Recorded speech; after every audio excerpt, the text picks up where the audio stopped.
Okay. I'm going to be doing a drawing. I'm doing this. So that image, because it has some problematic issues in it. This ellipses is kind of weird. The objects kind of float in this. This isn't the world's greatest composition. So I started measuring. I didn't realize I hadn't hit the camera. So I started measuring already to place the lemon, which is going to go about there. And then just looking at the lemon, I can see that about a third of the way over is where that vase, or sorry, cylinder kind of intersects with it. And looking at it, the length of the lemon is about the distance. So if I look at this, that's about the distance from the lemon to the other side of this container. Let's check that again. So from the lemon to the other side of the container. And this is also just me messing around here. The bottom of the container intersects about the lower third of the lemon, is about where the bottom of the container is. And it is also an ellipse. Okay, and what I'm going to show you is that you can, if you're trying to draw an ellipse, what you can just do is look at the height. Mix up a little darker color. I'll just lift this later. So you can just look at that, at the height against the width, and then carve off the corners. That will give you a pretty decent start. You can see that if I just do that. And the reason why you need to do a little bit of planning on ellipses is that in this case, the light area up in this corner and the light area down in this corner are going to be highlights, which means I need to plan ahead. I have to reserve that white. So I need to plan ahead and do that now. I don't know if you can see, but very faintly, there are like 2 other demos on this paper that I've lifted. So I'm not sure how much more paint I can lift off of this. And that my construction lines, like the dividing lines on this thing, are very light and very faint. You may not even be able to see them in the video, in the light that's in here right now. And I'm making, in order to fix that compositional issue that I talked about where things just float, I made the lemon just a tiny bit bigger so I can get rid of some of that negative space around the outside. It's one of the things you probably will just do kind of on the fly while you're painting, is to do that and to avoid the feeling that things are just centered and floating. I like the negative space down here, but didn't like all the negative space around there. So all I did was make the lemon a tiny bit bigger and allow things to push over to that side. See that L shape there? The way that it opens on this side, so there's more negative space on this side than this side. That's a better use of the space in the painting, in my opinion. Okay, and so I've got that. The shadow is about a little less than half of the width of the lemon. I'll put a tick mark for that shadow. And the shadow over on this side goes out about 1 lemon width, which is nice because now the shadow is going to break the page. I'm much happier with that, the shadow breaking the page. It comes down at an angle from behind the lemon, about like that, and it begins to arc in a kind of a soft transition. Okay, there is a bit of reflected light coming off of the lemon here, and a transition that goes from light over there into shadow here. This is the part that is a little bit tougher, is that I'm going to build this ellipse out of tick marks and try to keep it symmetrical. And what I want is to not mess up that corner or this corner down here, because that would be bad. Right.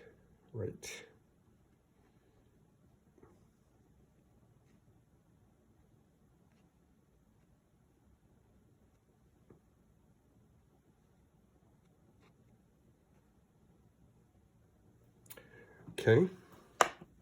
Let's see, the background, there's a kind of dividing piece off the background. It falls just outside of the center, and I'm going to exaggerate a tiny bit more because things falling right down the center also uncomfortable. And the angle off of that, which intersects back there, so the intersection point would be right about there. So if I put a little dot right there. The table angles off of that and comes through about like that. Okay, that's the table. And then the other side, coming off that dot, it's a little more shallow, a little bit more of a shallow angle, about like that. Again, not something anybody's going to be checking or possibly ever seeing. This piece of paper passes through this bottom ellipse. What does it line up with? It comes through just a little above the lemon, let's say that thickness, at an angle of about like that. Okay, and it goes through that shadow back there. The intersection is just outside of the lemon. Let's see, what does it line up with? Okay, so it lines up about there. Okay, right about there is the intersection of that.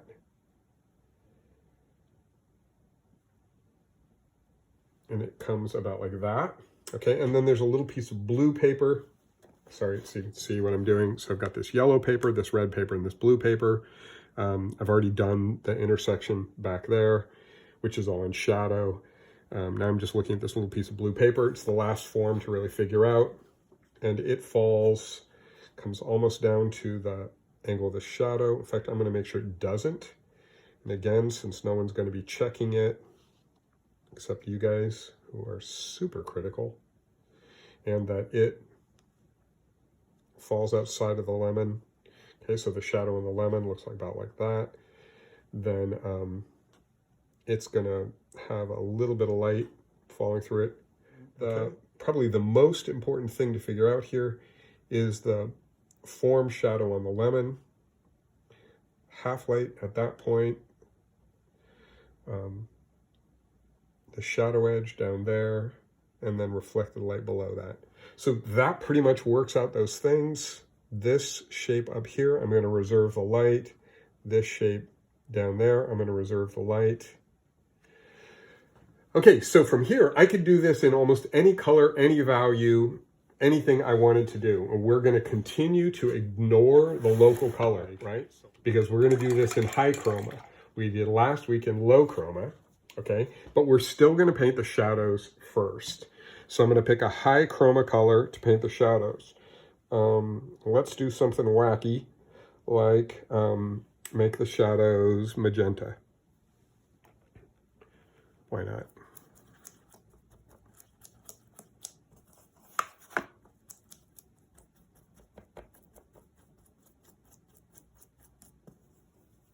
Okay. And that's nice, right? Magenta is great because I can always make it darker. I can make magenta a fair dark color. So you can see even in a pretty thin pass, magenta is pretty dark, pretty intense stuff.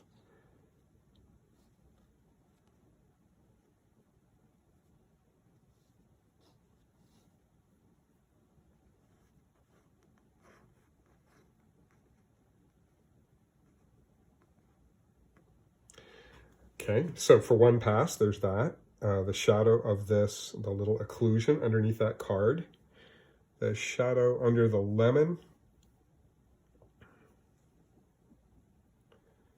Feels about like,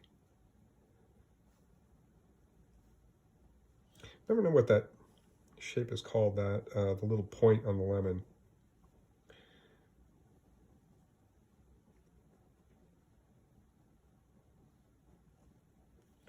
So you guys are awfully quiet. Nobody's offering me any feedback on this. Okay, and you can see I'm just using the end of the brush like a printmaking tool.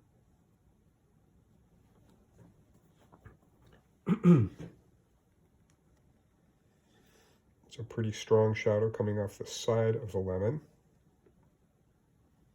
which I can soften. But you can see that when that shadow lines up with this shadow, you can see how that creates a negative space. It almost suggests that the lemon is there already without doing anything else.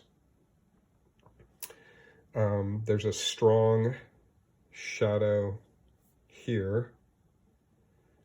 Comes just around that edge.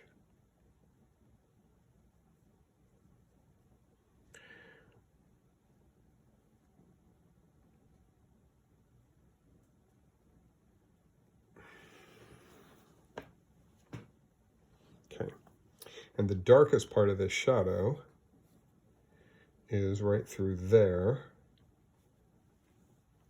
Okay,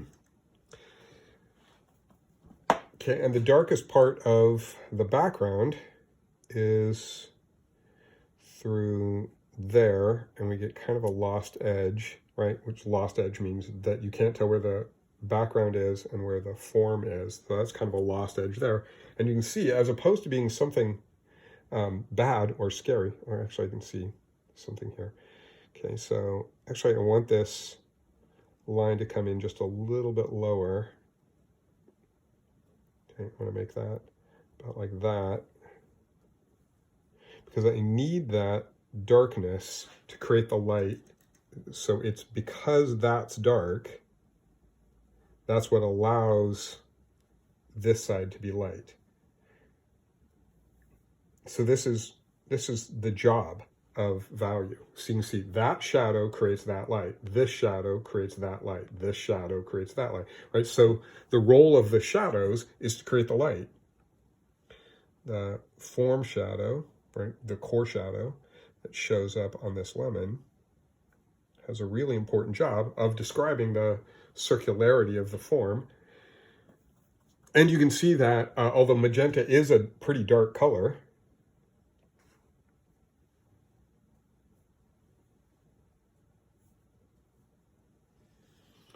that when it dries, you know, by the time it dries, it is a bit lighter.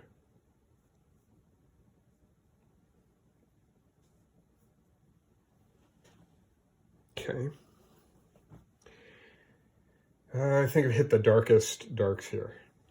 Okay, so but I could come back and layer additional bits like that, where that blue card falls down there. It comes all the way out to about here. So I could allow that to get even darker by just painting the shadow a little darker.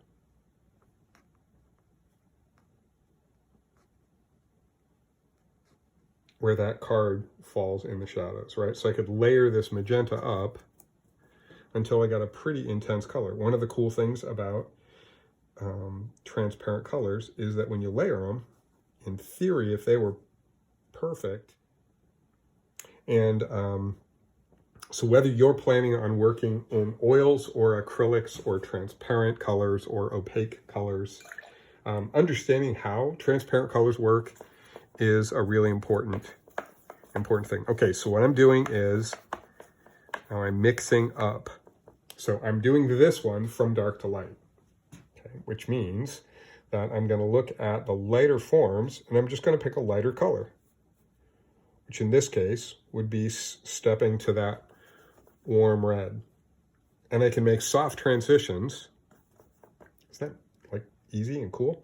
All right, so I can make soft transitions and I can go back and forth. I can come back in with a little of that magenta up in this area and hit those darker shapes where I really want that to be pretty dark and rich, and bring that in like that. And you can see what I get as a transition. And all I did was mix in a little bit of a color that's lighter on the color wheel. Mixing down would be going to a darker color. So if I mixed from yellow to magenta, I'd be mixing down. Okay, we talked about this a little bit. So what I'm going to do is mix up a bit of this next color down, just a warm red. We'll look at the saturation, but I'm just looking at how it is as a value.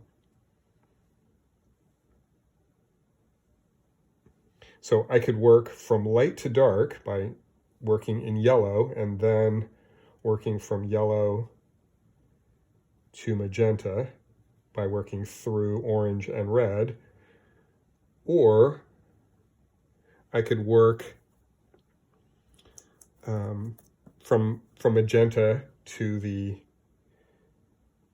lighter colors like I'm doing here, or I could start in the middle. I could start with orange, paint the shadows all orange, and then come back in, just leave the light alone, right? Come back in and carefully place the slightly warmer colors, slightly lighter colors. Lighter, not warmer. Sorry, it's hard to paint and talk.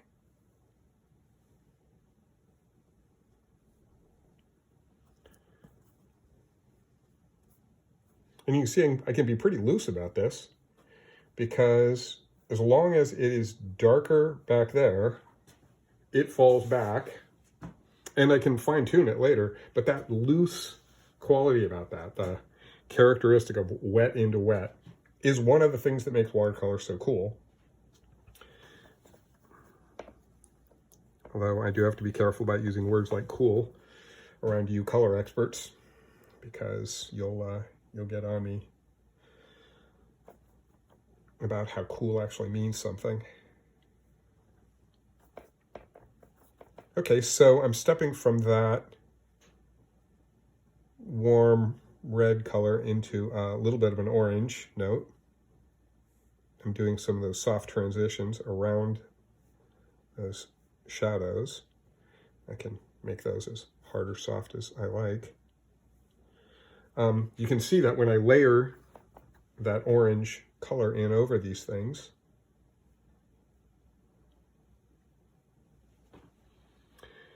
that it just darkens it, right? It warms and darkens the color, but I'm not completely losing it. I'll lighten and do that transition in there.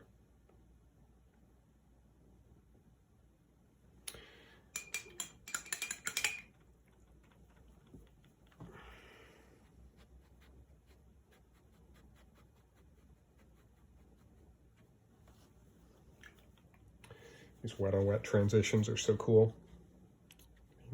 I mean, beautiful. Okay, so we got that. This is also going to be a soft transition. All I got to do is hit it with a little bit of water, mop it up. Now I've got a soft transition there, which I'm going to come back. I have plans. Okay, I'm going to my lighter yellow-orange,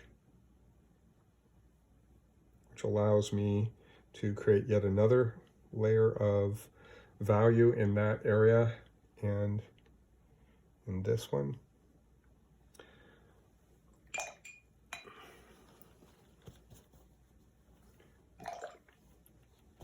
And to soften that. Okay, then I'm going to take an even lighter yellow orange, since this is a form shadow.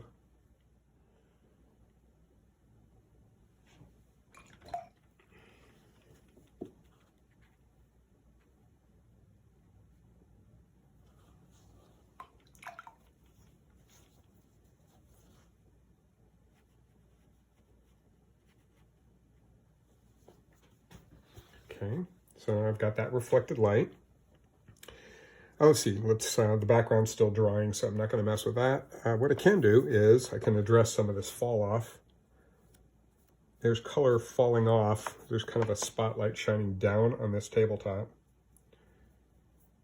So there's light falling off.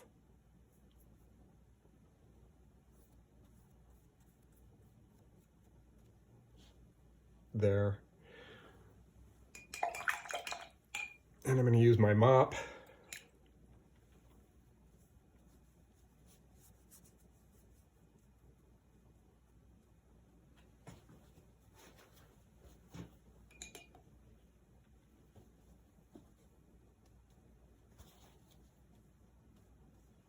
Throw some water at it, let it bleed, because that's kind of lovely. Let me hit just a little bit of fall off on this side.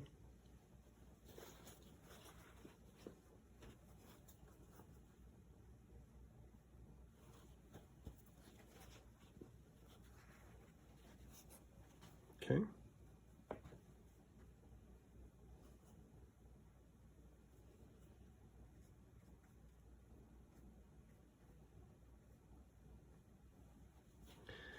Those little soft marks are kind of fun. All right, the top of the, let's deal with that.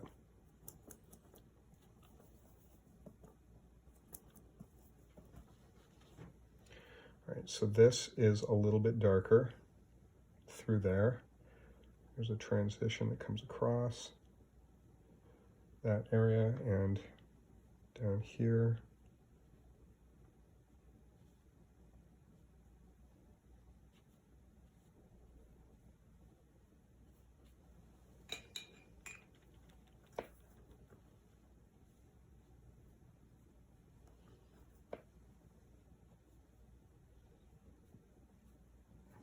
So if I keep brushing at it, I'll actually lift color, and I don't want to. So I'm just pushing the color around.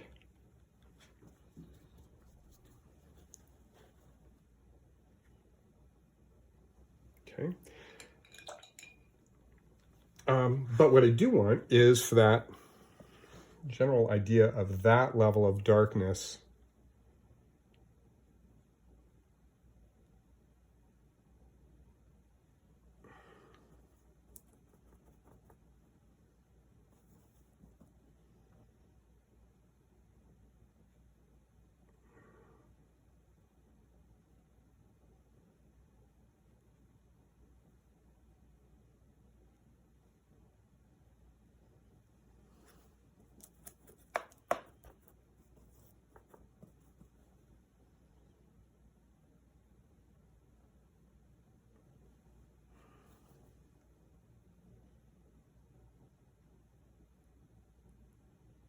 okay, so that that color is reflecting in the top of the can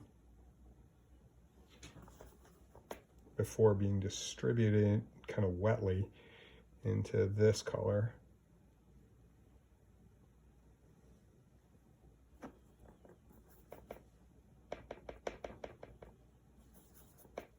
Okay, which is going to be over here.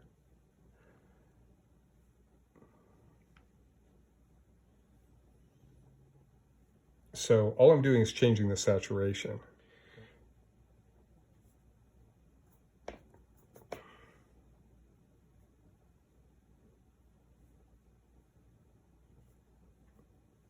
Okay, and all fussiness aside,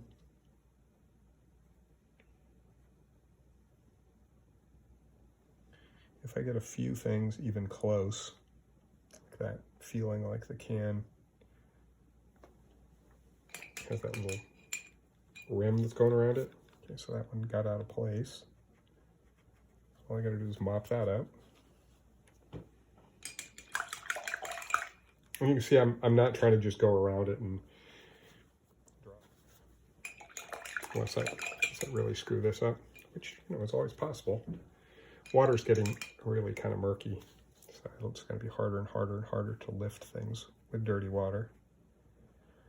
So I'll take a second and clean the water up. In a second, I'm having too much fun. Okay.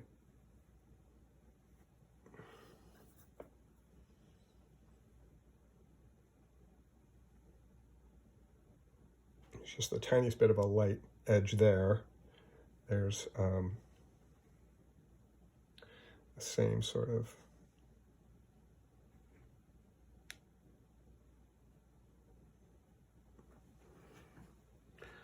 okay, that doesn't suck too much. Could be better, I guess. But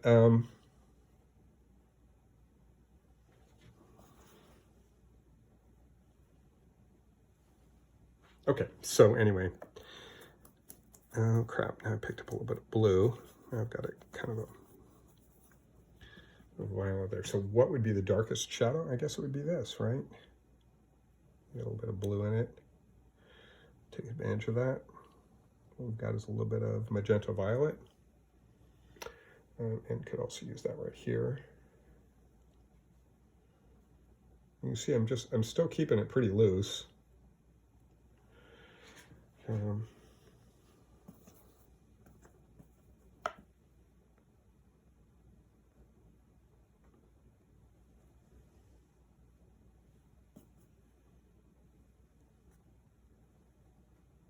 Okay, now, because of form shadows, I know that the darkest part of this is going to be that core shadow, right? And that there's going to be darkness because it's far, far from the light tabletop, which is where light is reflecting from. So my darkest darks are going to be up here, away from the tabletop. So I can throw that down there, and then I can come back in with the next lighter color in wet and reinforce that shadow. And this shadow. I've still got one or two fun things to do, but I'm pretty much there.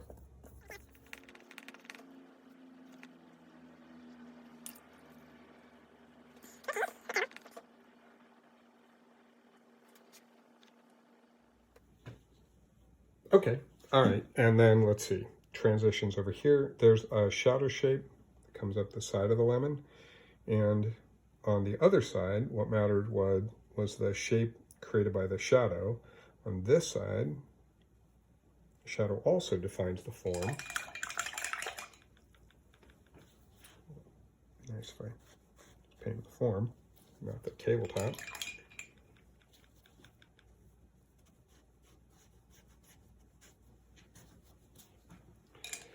All right, well now I did it. I'll show you what I got to do to make that work.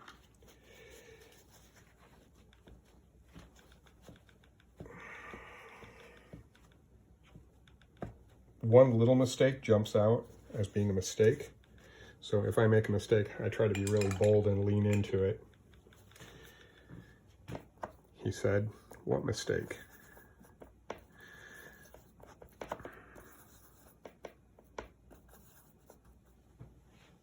It's one of the reasons little kids are so good at painting, because they just never make mistakes, right? Ask a kid. They've never made a mistake in their lives.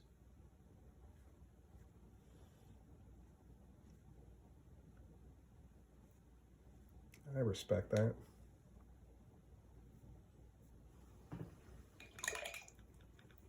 Keep it in mind in case I ever make a mistake.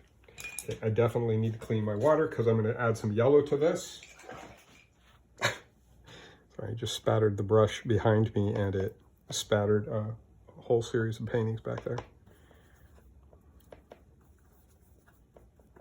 Teach me to put my paintings on the floor, right? Okay.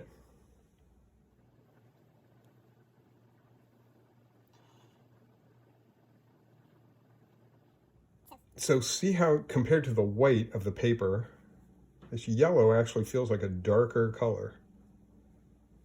So I can use it to describe that fall off characteristic that we were talking about earlier. And I can use it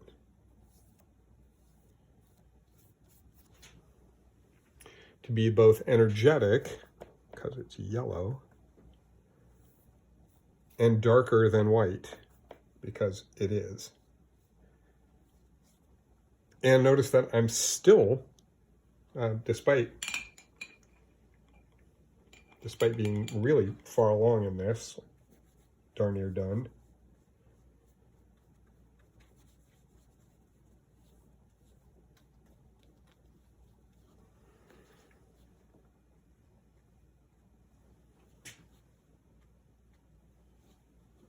okay, I'm still not,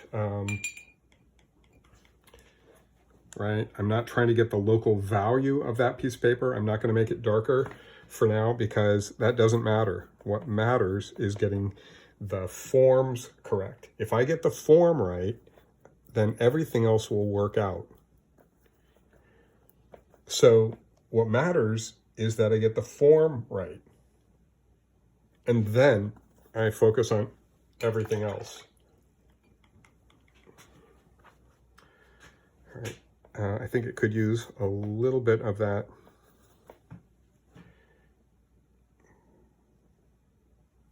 yellow transition up here at the top, so it doesn't feel like I've ignored it, right? So wherever I bring the yellow in, I got to bring it in a few places because we've established that that's a transitional color.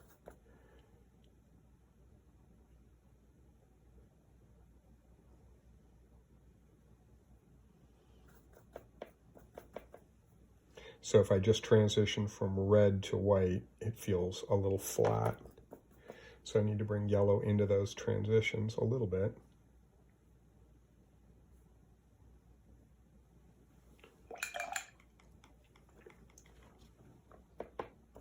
Hard as it is to get clean yellow. Okay.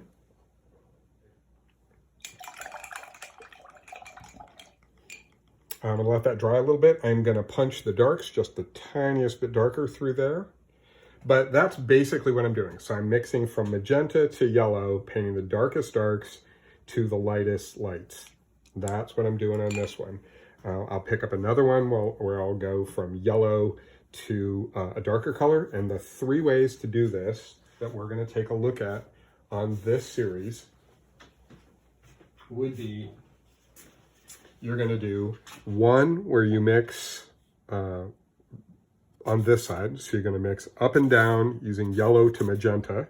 Okay, you're gonna do one where you mix yellow to blue, and you're gonna do one where you mix from yellow to purple. So you're gonna mix through the color wheel. Those are all mixing up and mixing down. If you mix from purple to yellow, that's mixing up. If you mix from yellow to purple, that's mixing down, right? So we're gonna try that out. And that'll be 3 panels, and then you're going to pick the 4th one, and you're going to take the one that you felt was either most successful and you want to do again for grins, or that you felt was least successful and you want to do again so that you figure it out. That's what you're going to do, okay? And you can see this is all chroma. So if I'm mixing around the color wheel, it's high chroma, and yet I'm still getting form, but I'm not getting local color. You can see I can get a beautiful result, okay? So we're going to try this out, see how it goes. We're going to do this in watercolor. Not only do you need to orient the image, so in this case, the image is vertical, so I want to orient on vertical. But notice that when we were talking about proportions, any rectangle that I make that falls on a diagonal from corner to corner. So if I make a line from corner to corner, any rectangle that falls on that line will be proportional to the overall piece of paper. So pretty much by definition, when I make a quarter of the page, it's proportional to the piece of paper. But say I take this paper towel, right, take half the paper towel and fold it in half. That shape, half the paper towel, is not proportional to the whole, but a quarter of the paper towel is. So some of you are dividing your pages in half, and depending on the shape of your paper, you're getting something that is way not the shape of the image.